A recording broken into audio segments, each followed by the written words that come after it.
All right, we should be going. You good to go? Yeah, let's do it up, man. Ladies and gentlemen, we're back for another episode of the Money Grab. We have episode 5. We're going to break down UFC 325. I almost said a pay-per-view, but it's not pay-per-view. This is the dawn of the Paramount Plus era. The former pay-per-views are now going to be called number events. We've done one on Paramount Plus. Went pretty well, but either way, we're going to get into that as we're taking a look at this card as well, I'm sure. Curtis Hoagland with me is Andrew Morin to break down the fights. Andrew, you doing all right, man? Doing great, man. Enjoying this cold weather we got here, and I'm excited for another weekend of UFC fights. So back-to-back pay-per-view or numbered events now, and let's get into it, man. That's going to be the hardest habit ever to break is not calling them pay-per-views now. Yeah, exactly. I still find myself doing it pretty much nonstop. But another thing that came with the Paramount era here, we have, no more pay-per-views, and then also the fights are an hour earlier. So main card's going to be starting at 8 p.m. Central Standard Time, 9 o'clock Eastern Time for our East Coast friends out there. Pretty decent card. I would say both of it's also weird having two pay-per-view or numbered events back-to-back like this, but both of them are actually pretty stacked. Looking through this one, per usual, we're going to spend the main thrust of our time on the 5 fights of the main card, but there are a couple good prelims that we'll probably breeze through as well, just kind of looking at them. A lot of local talent. They put this card together for Alexander Volkanovski. Originally, I thought it was kind of like a half. Why is the color on this weird too? It was like half of a send-off, and then then he kind of like backpedaled and said he's not retiring. He's like, stay in, and he's going to fight till he feels like he's not really able to keep with the top of the division anymore and that whole spiel. But either way, they threw a card together for him in Australia. And accordingly, there's a lot of local talent, a lot of New Zealand and Australia guys. The first 4 fights, all Australia guys. First 5 fights, we got all Australia guys. Early prelims, 4 o'clock Central Standard Time. That's 5 o'clock Eastern Time. I always want to go the opposite direction on that for some reason. I always want to take an hour away. Oh, I wish. Yeah, it'd be even earlier for you. Yeah, man. Early prelims, though, you can catch those Paramount Plus or UFC Fight Pass. We ain't going to spend a ton of time on those. But we do want to spend a little bit of time on the regular prelims, which start at 6 p.m. Central Standard Time, 7 Eastern. First card on that, we have Jonathan McAuliffe. I don't know how you would say that, against Oban Elliott. I know Andrew's got a dog in this race. Why don't you take it away, man? What do you think? Yeah, man. I just looking at this, it's a purely a number play. At plus 114, I really like Oban Elliott here. He's coming off of a loss, but I don't think that deters him here. He has a measured striking, and he uses his striking to land his takedowns. He has a 44% takedown accuracy, which really isn't great, but once he gets people there, he keeps them there. So he kind of has like this gangster type attitude, about him, but he fights very measured and he not really gets in there and is a hothead. I think he's going to keep the pressure on him here. And, when you got a strong grappler and he's a dog, I like that there. So I like Oban Elliott in this one. And I think he's pissed off after, I don't remember what happened, but I heard a couple interviews about him this week and he's just pissed off. He might've got hurt if I remember correctly, maybe, or interesting. Yeah. So, coming in with a chip on his shoulder a little bit. Yeah. Oh yeah. Okay. And grapplers, I like when grapplers are underdogs. So I like Oban Elliott here. Yeah, I like it. Good breakdown. I generally tend to favor the grapplers as well, obviously given the grappling background. But it seems like they have quite a bit of success when they go out there and stick to a game plan. So I like that bet, especially like you said, for the plus money. Look at the colors on it now. Now it's fine. Yeah. How weird. It was crazy. Another crazy thing about this card is the early prelims has like 5 fights on it. Last I checked, this had like 14 or 15 fights on it. So I don't know if some are falling off or if they're adding some. 4, 5, 6, 7, 8, 9, 10, 11, 12, 13. Dude, yeah, I didn't even.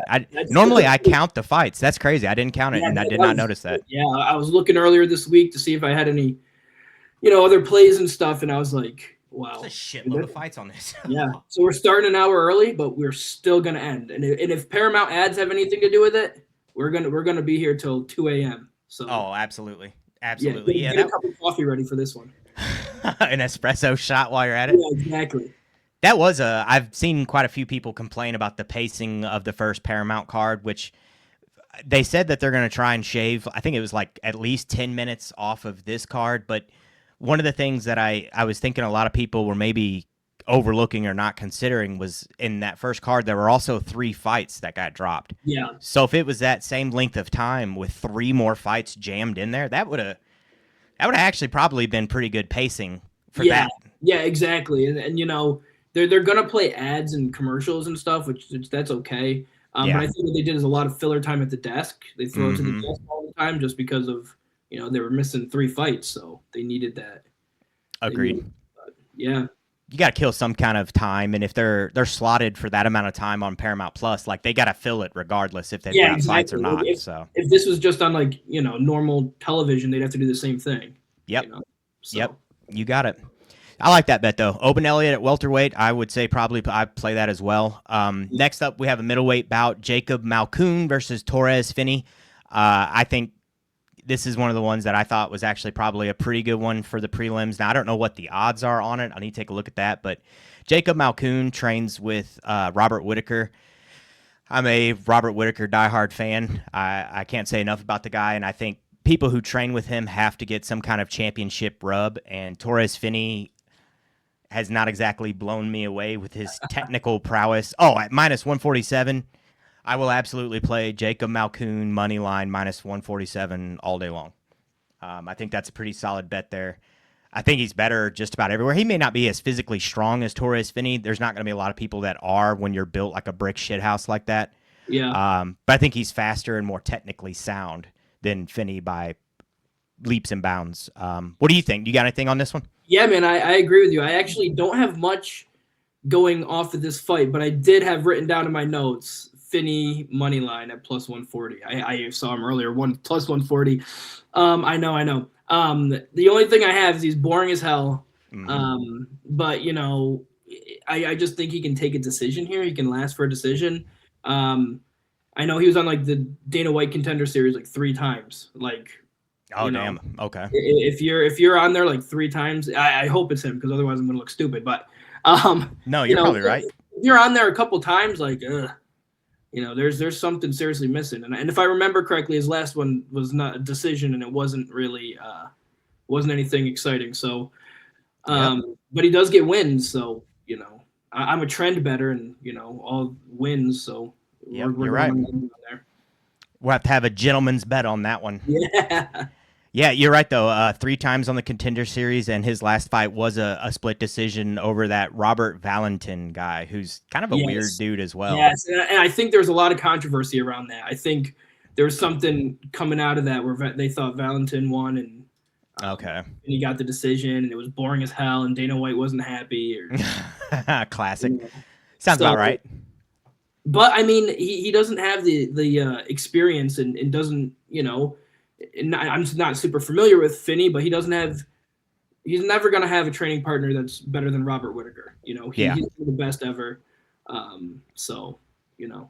Yeah, I kind of wonder about level of competition as well. Like, one guy's been in the UFC for quite a while, and the other guy, like you said, is kind of back and forth Contender Series and having some hit or miss performances there.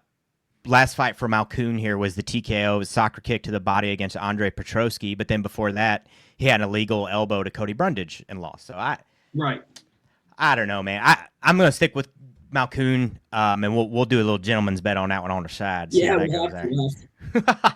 And speaking of, Brundage, that's who I was just saying it. Yeah. Next fight, Cody Brundage against Cam Roaston. I've seen quite a few of Brundage's fights. I've not really seen much out of this Cam guy, so I'm going to leave it alone. Cody usually makes for a fun fight. He's kind of all over the place, a little hit or miss in his performances, but that generally makes for fun fights, at least, if nothing else. Yeah, man. Very similar to you. I'm not a huge, you know, not super familiar with our Cameron Rouston here, but Cody Brundage, he did win me money one time. I bet on him like round 1 knockout, and he was like a plus, you know, 800. And he made me money one time, and that was it. He lost me money ever since. So he either gets finished or does the finishing. So like the under might be nice here. Yeah, DraftKings has it at -1.5. Is -120, so almost at a pick 'em here. I like it. I don't mind that, but I'm probably not going to bet anything personally on this one. Yeah, that's not a bad bet, but I don't dislike the idea of sitting on the sidelines for this one and just enjoying it. It's probably going to make for a pretty fun fight. Yeah, quick This one. Cam guy's king of the ring. Looks like he's got almost all finishes as well, aside from one decision, and then he's lost twice by decision as well. A couple finishes in a row. I think that under, it's sounding a little bit better to me as I'm looking at these records too. I think you're onto something there, sir. Yeah, man, I think that one's going to be looking pretty good here. Under 1.5 scares me a little bit because I love when not a lot of time. Yes, when the line's set at 2.5, I like Yes. it a lot better, but that's probably too juicy for this one. So Yeah, I wonder what that is. 2.5. Oh yeah, -325. You'd probably have to piece it with something else, Yeah. which it would be a good piece to throw with an under on maybe another one that I was looking at. We'll get to here in a little bit, but not to foreshadow too much there. Don't put the cart before the horse here. Remind me because I can never remember. What's the last fight of the prelims?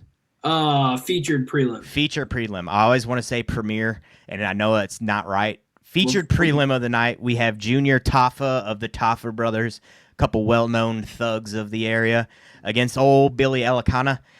Another guy who's kind of hit or miss, grappler base, not the greatest striking, whereas Junior Tafa is almost exclusively striking. I don't know, man. I feel like this is kind of your classic grappler striker matchup, and I generally go grappler in this. What's your thoughts here? Yeah, dude, I completely agree with you, and it kills me as a striker.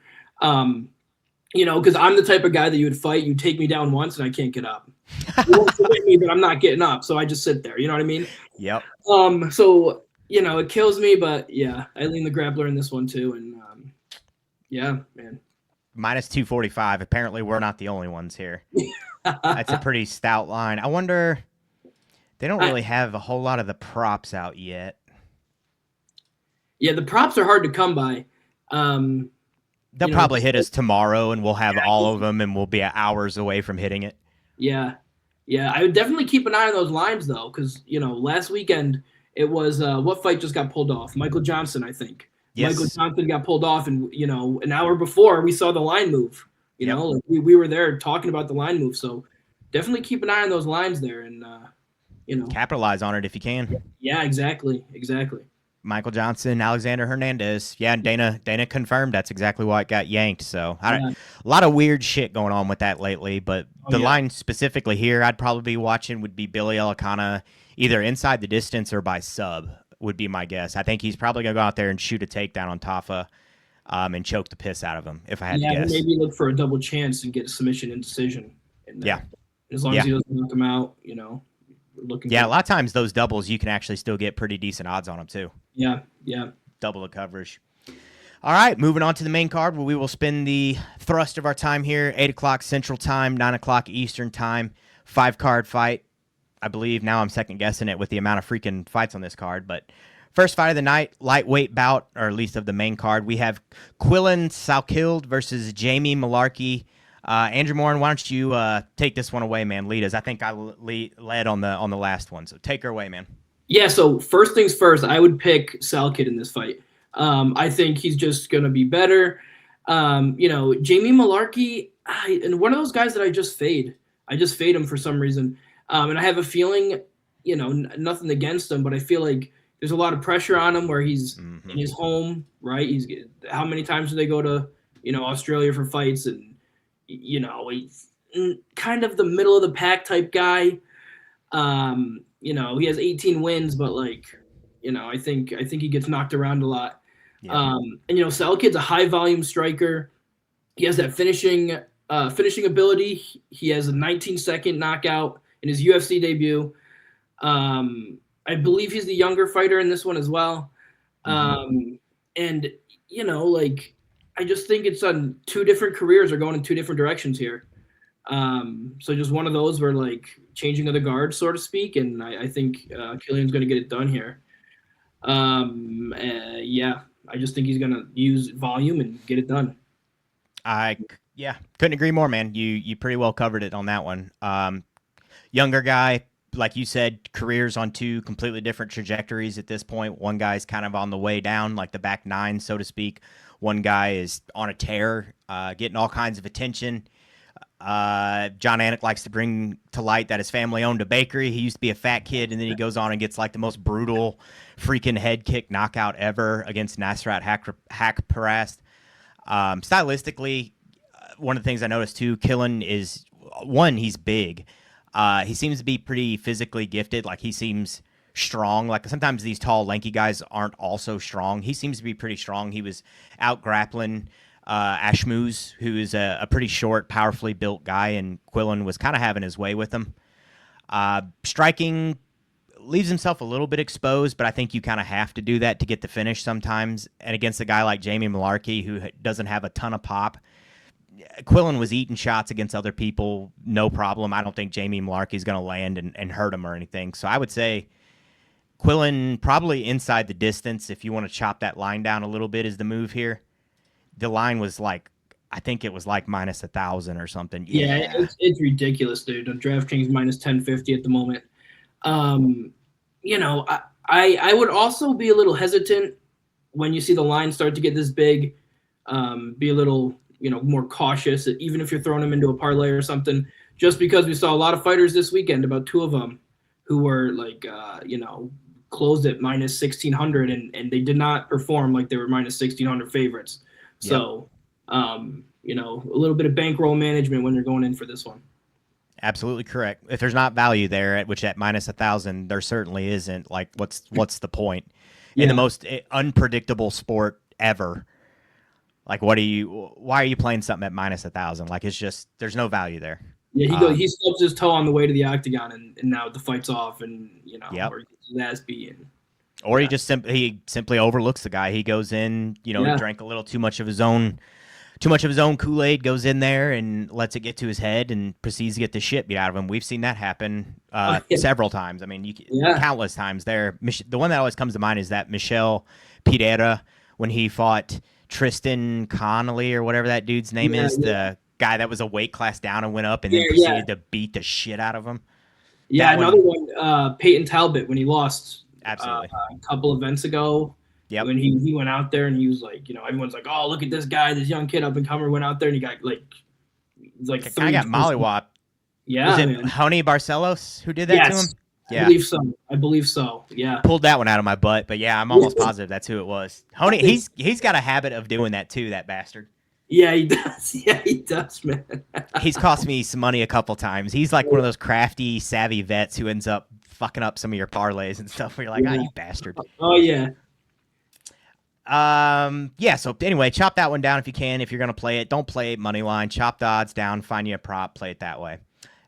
Moving on. Next fight of the night, second one on the main card.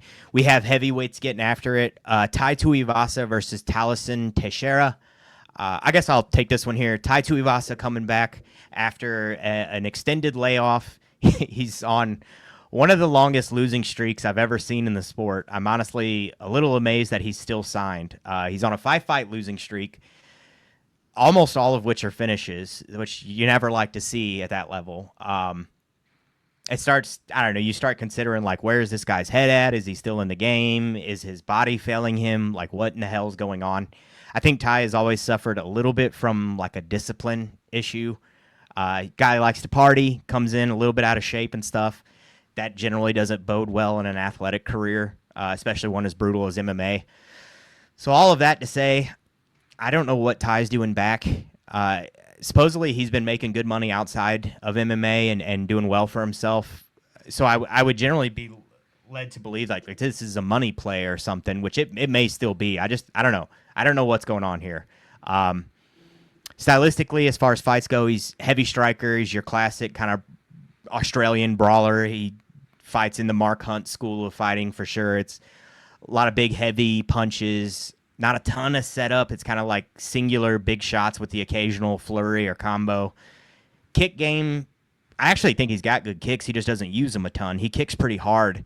I think a lot of it's just to set up his hands. So I'd actually like to see him flip it around a little bit, throw some jabs to set up the big, hard kicks, especially against this Tallison Teixeira guy. Tallison, though, younger guy, he's 26 years old. He's fucking huge. He's 6'8", so he's going to have a huge size advantage here. Pretty slick striker, especially on the offensive side. I think defensively leaves a little bit to be desired. So if we get a Ty that's actually in shape, Tallison gets landed on, and Ty's capable of knocking out anyone. So save me from rambling too terribly long here. I think Tallison's the more technical striker. He's the younger guy, he's the bigger guy, and the guy who's been more frequent and active. So he should win this. If you're just going to pick someone, pick Tallison with the money line. I personally will probably bet the under in this fight, given everything I've just said. These two explosive strikers, one with 1 foot in the game, 1 foot out the game, one guy who's very hittable and doesn't seem to have a super great chin against a very heavy striker. By the way, I said this guy's 6'8". I just noticed it says 6'7" there, but I could swear it says 6'8". Here, it does. Okay. I'm not crazy. It does say 6'8" there. I just saw that in the middle of me ranting, but listen, all I gotta say is if we were in my elementary school classroom and you just said 6'7", the roof would explode. Oh my God. That's all I'm saying. That's all I'm saying. Kids would be losing their fucking minds out here. Dude, I swear. Yeah, man, I couldn't agree more with you. I think this fight is going to be very similar to Derek Lewis versus Waldo Cortez Acosta this weekend. I think Ty is going to be swinging out his ass because that's the only path to victory here. Like you said, 5-fight losing streak. Teixeira has an 8-inch reach advantage. You know, if he wanted to, he can keep him outside with a jab or jab cross and just keep him there. You know what I mean? You don't why get in there, get a decision. I don't think that's going to happen, but he could.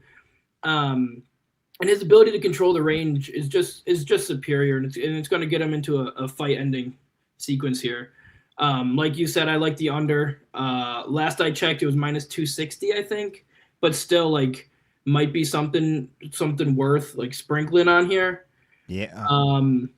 It's moving a little bit on us too. Minus 298 now. Another play that you can look for on DraftKings, I know they have it, is fight to start round 2, and you can bet no. So fight to start round 2, Ooh. No would be minus 185. And if you think it's going to go over, if you go right into the round props, yep, it'll be right down. Yeah. Right in, fight to start round 2, no is minus 185 I have here, and then plus 135 for yes. So at 1.5 rounds is where the line is set. Value. I see value on both sides there. Yeah. However, Tuivasa is on a 5-fight losing streak, so he gets clipped one time. You can see a little bit of quit in him, like Derek Lewis this weekend. So, I like the fight to start round 2. No, at minus 185. Interesting. Or the under is great too. I need to keep an eye out for those types of bets more. I don't generally look for those, like the fight to start round 2s, and you've brought them up a couple times when we've been talking about these, and I'm always like, man, I never think to look for those. That's a good bet. Yeah, I know. I also used ESPN Bet for a while. They don't really have a lot of those props, but I'm sure the other big books do, and DraftKings does. And, I think Bovada does once it's like Thursday and the other ones come out. I think they have it too. I just gotta be that's the only patient problem. It comes out, it might even come out Friday sometimes. So yeah, it's definitely something to keep an eye on. And the line moves quick. It does move quick. So people jump on those, especially for the heavyweights, like the unders and shit like that. They jump on those. Yeah, big time. Next up, third fight on the main card. This one I'm actually super excited for. We have a lightweight bout, Rafael Fiziev versus Mauricio Huffy. Take her away, Mr. Morin. This is all you, man. Striker's delight. Yeah, dude, I'm really excited for this one. I want to see how Fiziev bounces back here. I believe he just lost to Justin Gaethje.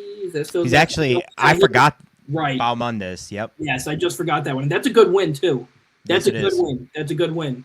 I like Fiziev in this one. He fought the higher level competition. It's going to be a stand-up battle. Both fighters are going to primarily strikers. I don't see anybody shooting in. I can see, though, like if Fiziev gets in the clinch a little bit and just kind of a, double leg just to dump him and let him go. I can see something like that happening where you're in the clinch, you're going for a trip. But I don't see him playing around with the guard of Huffy here. He will have the advantage in reach, but I don't think that matters to Fiziev. I think he's going to stay on the outside, and he's going to just do what he does, use those kicks, And he's got a chin on him, man. He's got a chin on him. He's taking some big shots. He went the distance with Justin Gaethje. I think he's going to clinch, push him up against the fence, dirty boxing there a little bit, and I think that's how you have to fight this fight. If you stay on the outside and try to make it just strictly kickboxing and make it clean and crisp and focus a lot on those fully extensions and good kicks and reach chambers and all that stuff, I think he's just going to get picked apart. So I think Fiziev needs to get in close, fight almost like a Justin Gaethje style type fight, and get the win here. I think you nailed it again, man. I'm 100% on the same page here. When I was looking at this one, I almost did the same thing. Like, I had the same arc you did too, where going into this, I was like, oh man, he's coming off that loss to Gaethje, and then I looked at his Sherdog there, and I was like, oh no, he had that fight against Balmundas. That kind of flip-flopped me a little bit. I'm like, all right, this is actually pretty good. And then I started going back and watching some of the tape and stuff, and I couldn't agree more. I think Fiziev's actually probably the more technical striker. He's got the Thai kickboxing background, and he taught at Tiger Muay Thai for quite a while, from what I understand. I almost said Shogun Huffy. Mauricio Huffy, while he's a flashy, like, dynamic striker, I think a lot of what he does is just flash. Like, there's not always a lot of substance there, and Fiziev generally isn't throwing a lot of, like, super flashy stuff without it actually having some oomph or some purpose behind it. And I think some of what Huffy's doing is for show.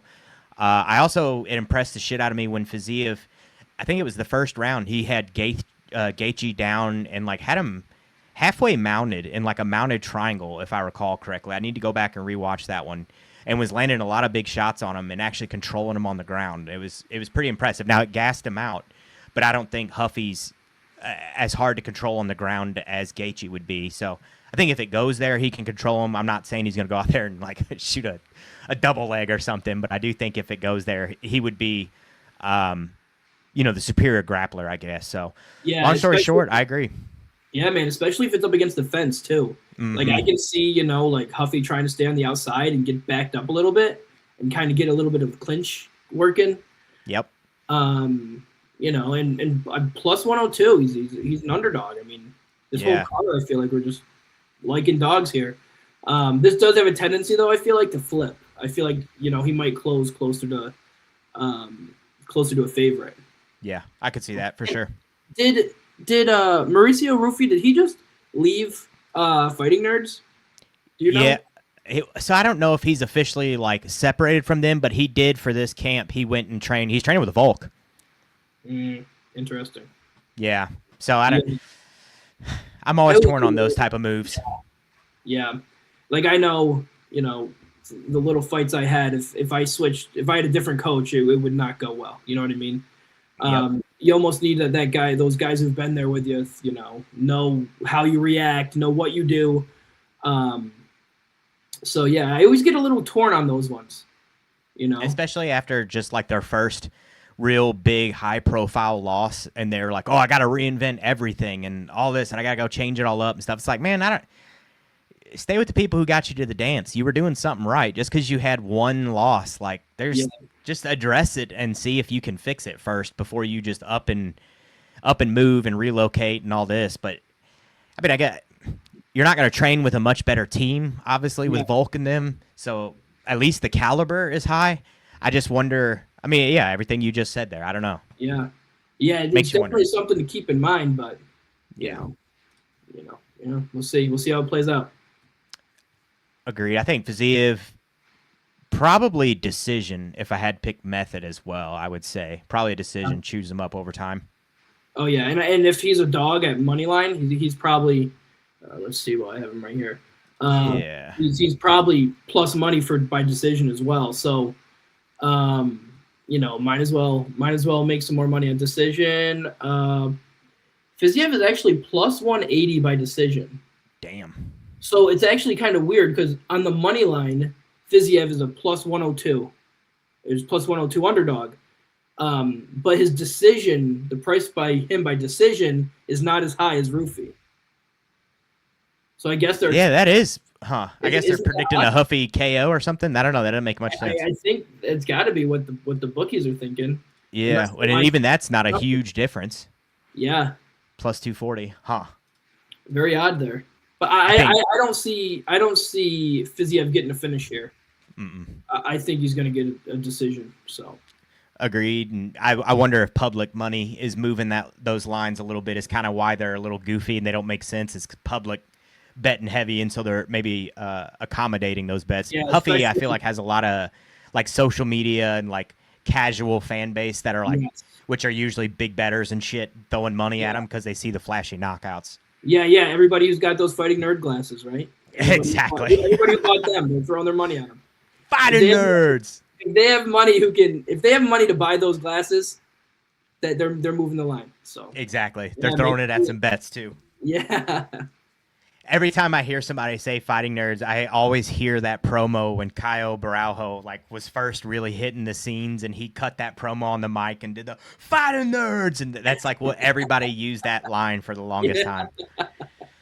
I like those dudes. The only guy I don't like on the team is Gene Silva. I was really hoping Arnold Allen was going to get it done last weekend. Yeah, man, I feel for him too because he was doing so good, and then ran into Max Holloway. And, I want to go back and rewatch that fight also. Yeah, another one that speaking of last card was the Rose Namajunas versus Natalia Silva fight. I thought Silva won that fight, but a lot of people think Rose did. So yeah, that might be something I want to go back and rewatch, but it wasn't very entertaining, so I could have dozed off a second. I don't know. Gonna have to drag yourself to watch that one all over again. Exactly. Those videos coming out of Rose afterwards, like signing the autographs and crying and shit, dude, I felt so bad.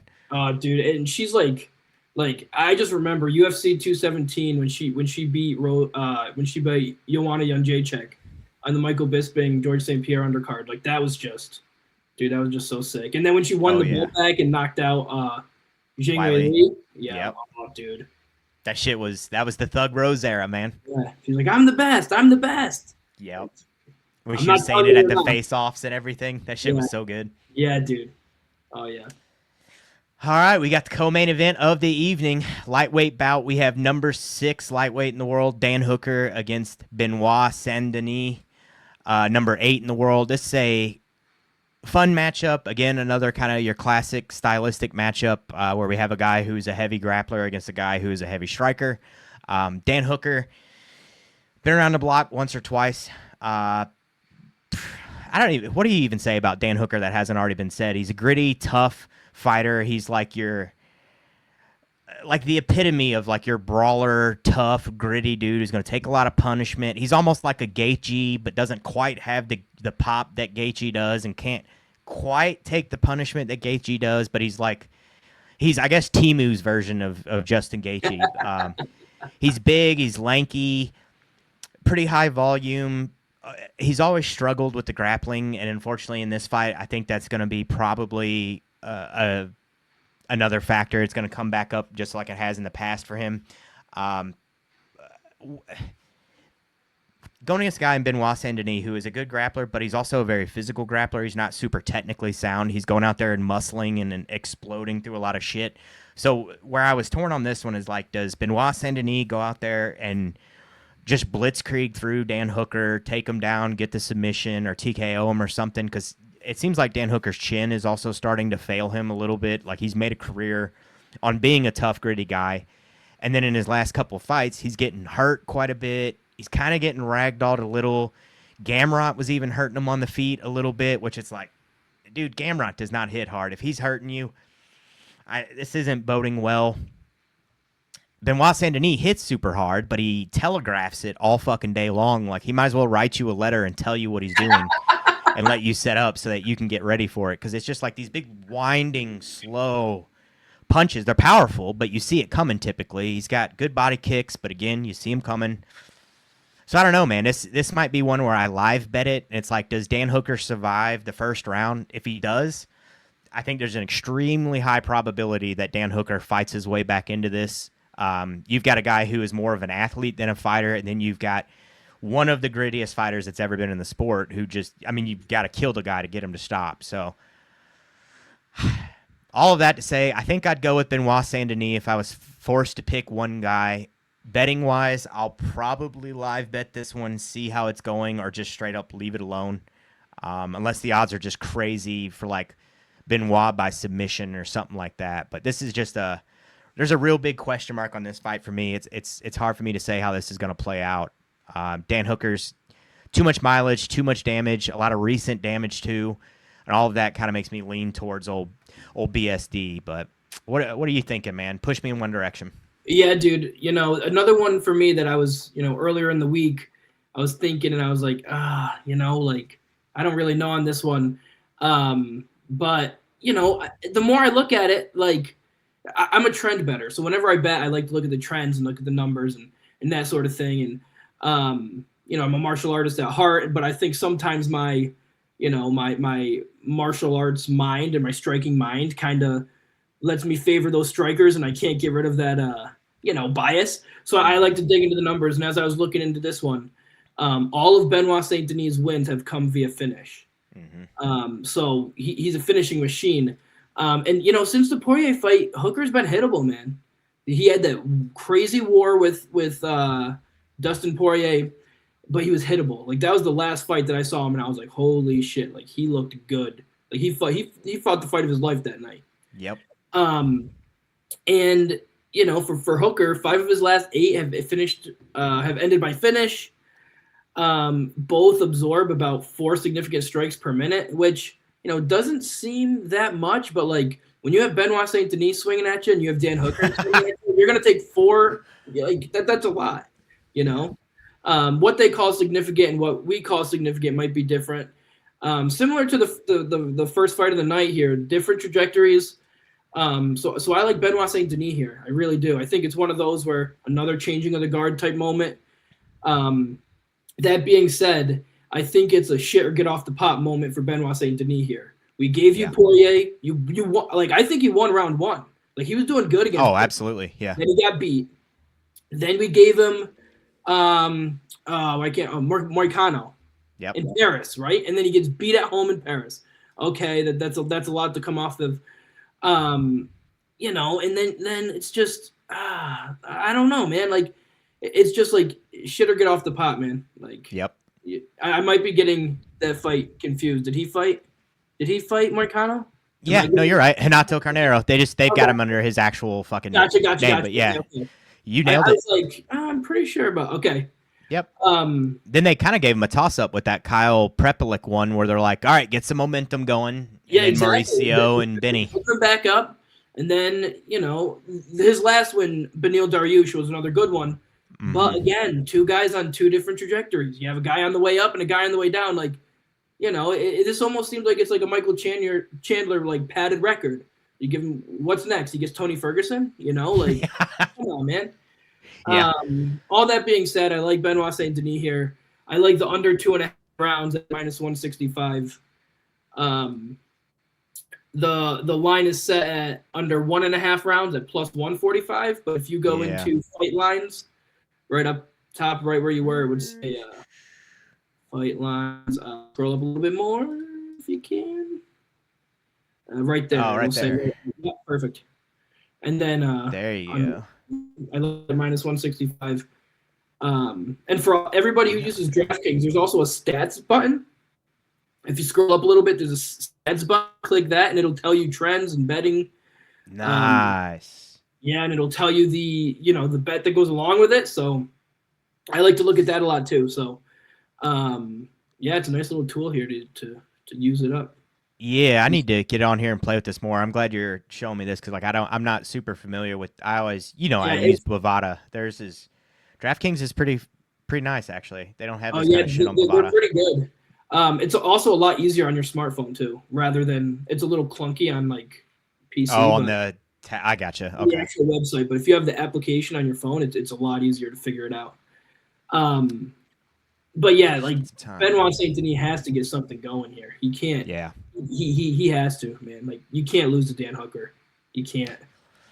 This will be one of those that's probably pretty telling for where his ceiling is at. Like this is going to be kind of a make or break, which I guess Dan Hooker is kind of I don't want to say a journeyman or a gatekeeper because both those have a little bit of a negative connotation, even though it really shouldn't for like what they actually mean. But he is Dan Hooker's kind of the gatekeeper to like the top 5 in this division. Like if you get through him, you're probably going to make a good tear towards the title. If you don't, that's probably about it for you for title aspirations at lightweight.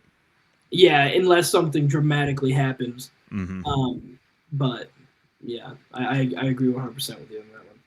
you bringing up the Dustin Poirier fight is what I'm worried this one could go that way, where Benoit goes out there and tries to blitzkrieg and put Dan away and realizes Dan Hooker is a tough son of a bitch, and then all of a sudden momentum starts swinging back the other way. And Dan Hooker is a guy that you don't want to let start getting a lot of steam and start getting his wind. And he's a guy, when he smells blood in the water, he's a good finisher, but I think the odds are not very likely for that happening, but it's just something you want to keep an eye on, I think, for this fight. Yeah, definitely. Definitely something to keep in the back of your mind. All right, man. We got the main event of the evening. The gentleman, this card was built around the featherweight champ, one of my favorites, one of the featherweight GOATs, in my opinion. We have Alexander Volkanovski, the great, against the Emo King Diego Lopes, as we call him around my house. Me and my girlfriend always call him the Emo King.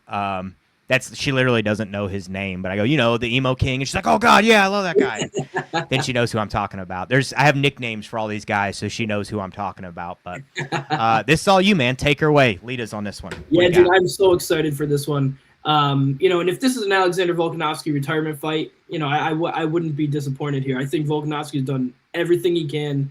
Lost the belt, got it back. Just one of those all-around good dudes.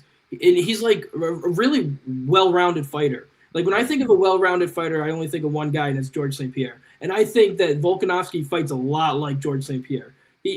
Towards the end of his career, GSP wasn't taking people down and finishing them. He was taking them down. He was controlling them, or he was standing on the feet, and whenever he felt a little nervous, take them down. He wasn't messing around jiu-jitsu much, just control, winning fights, and I think that's what Alexander Volkanovski's been doing lately. They're both coming off of a win. I do see that there's a height advantage for Lopez here. I don't think that matters much. I think Volkanovski has such a good stance. Excuse me. He has such a nice stance. He stays in there, and he's willing to fight in the pocket. And I think so is Lopez, and that's what's going to cost him. I rewatched the fight the other day, and Volkanovski has a great check hook, and he uses his check hook to reset.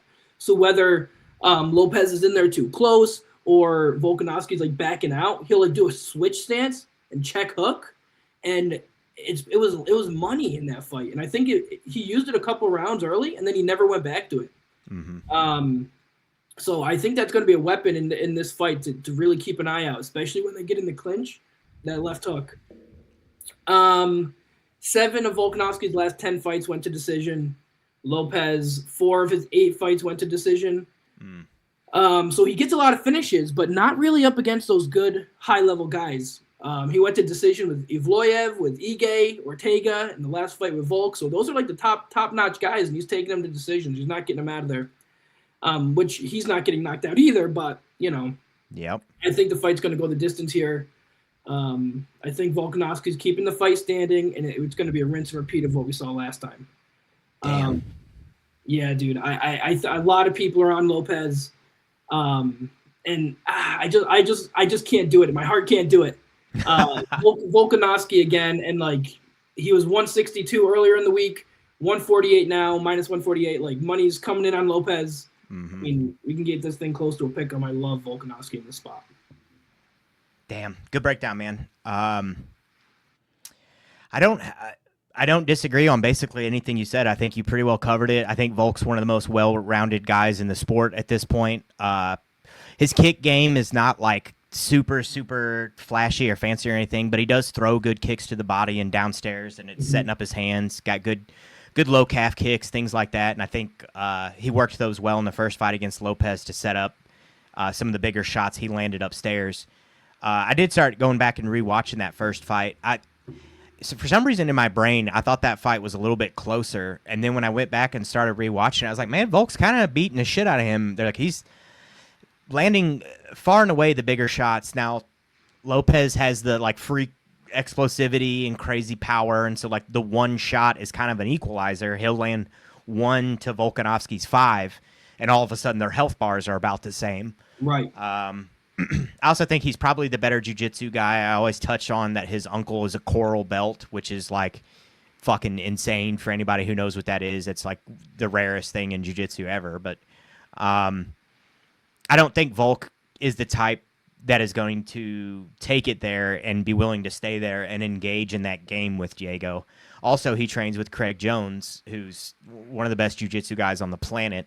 So just because your uncle is a great jiu-jitsu guy doesn't necessarily mean that the people you're training with are the cream of the crop like Volkanovski's training with, which Craig Jones is a partier, but he's still one of the best, if not like the most technical grappler in the world, and Volk's training with him regularly. So I think he's going to be fine there. I always worry about the one-punch knockout. I think Volkanovski's chin is starting to fade a little bit. I think the mileage is catching up a hair. I don't know, something this week about the mentality, kind of the way he's talking and everything. I think Volk's going to come out here, and I think he's going to show out and look good. Man, I'm just torn on this one. I think maybe just for the drama, I might pick Diego Lopes just to spice it up and pick something different. You would think Diego's going to go out there and try and make something different happen and realize that he needs to change up the game plan. Whether or not he's able to remains to be seen, but I'll pick Diego for the drama, but for the main event challenge or something, I don't know. We'll see what ends up on our tracker, but I'll pick Diego here. That said, my heart, I want Volk to win. I'd like to see Volk retain the title. It'd be sweet to actually see him retire with the title. I'm sure the UFC probably wouldn't be like super thrilled about that, but you mentioned the over, I think, in this fight that you thought might go the distance, and that's one I was looking at as well, the over 4.5. Yeah, I like over 4.5. I like fight goes the distance. Mm-hmm. Any of those sort of bets. And if I remember correctly, excuse me, when Volkanovski just fought Jean Silva, he was like a plus 200 underdog, right? Diego Lopes, you mean? Yes. Yeah. So like, and he fucked him up. I was so happy. Oh, dude, I was so happy too, man. I put a lot on him that night, and he's coming off a win over Jean Silva, and it's like, is that the kind of like level that like is going to be Volk? I don't think so.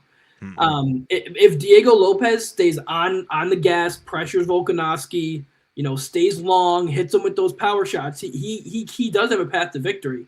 I just think Volk's not going to let him fight that fight.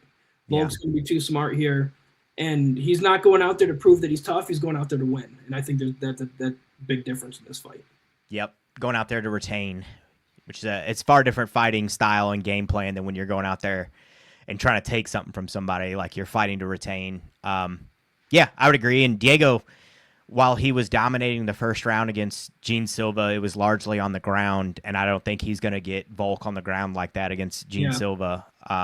And then in the second round, Jean Silva was he was landing some big shots on Diego and was kind of hurting him a little bit. And Diego luckily landed, I don't want to say luckily, like he clearly set it up. That spinning elbow was fucking nasty, but things were starting to turn back around where you're like, oh God, is Jean Silva fighting his way back into this fight? And then bam, spinning elbow. So yeah, you've actually sold me more on Volk. I'm feeling more confident in the Volkster retaining this title now, but we'll see what happens, man. It's going to be a fun fight, good rematch. And a good second quote unquote pay-per-view numbered event, whatever, to start the year. So I think UFC 325 is going to be a good card. Hopefully. We'll see. Yeah, I hope so, man. I hope so. Could be a stinker though, low key. Could be a stinker. Like I don't know. We can't have two crazy back-to-back main events in a row, Yeah. So, yeah. But I think Volk's gonna stay, fight a good fight. He's gonna fight the easiest path to victory, path of least resistance. And his movement and his fight IQ, I think, are going to be big on this fight. You got to make something crazy happen, or just catch Volk on I don't want to say a lucky punch, but kind of a lucky punch to really get away from, or just have a huge size advantage like Islam or something. Because he's not going to give you anything. Yeah, no. If you're beating him, he's making you work for everything. I mean, Ilia Topuria, that was a great fight. But he had to work for that. That wasn't easy. Yeah. I rewatched that fight. That was not easy for him. So no, Volk was outlanding him, and I'll hang on to that till the day I die. That Volk landed more shots in that. And like I don't really remember much because I really wasn't watching to score it. But like if I had to, I think Volk won round one. Like So I would agree. Well, folks, that is it. UFC 325 in the bag. Should be a good card. Hopefully we'll make some money, so keep a lookout. We put our bets on X. We usually try to throw those out Thursday, Friday, somewhere in that range. Like to see people make weight, and we like to see those props hit. You can find Andrew Morin at Morin __11, 2 underscores, right? Yes, sir. Yes, sir. Find him on X. We are on Instagram as well. You can find me out there, Mad Max Meridian. I'm floating around all over the place. Throw us a like, comment, follow, subscribe, do all the shit. Help a brother out or a couple brothers out. And that is it. We'll see you guys next time. Peace out. Yeah, see ya.